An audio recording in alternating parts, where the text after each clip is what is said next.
කෙනෙක්ගේ හිත රිද්දුනාට පස්සේ තව කීව රිද්දන්න එපා ඒ හිත.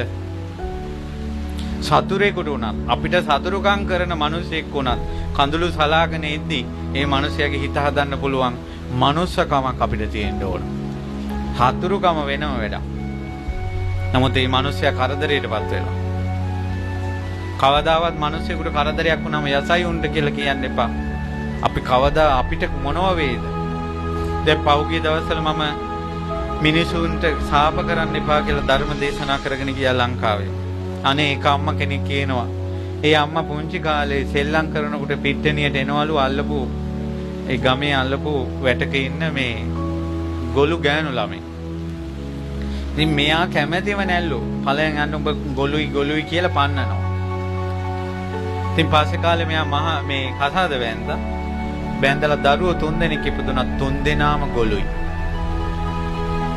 දැක්කද අපි යම් තැනකට ප්‍රතික්ෂේප කළාද ඒකම ආවා අපිටම.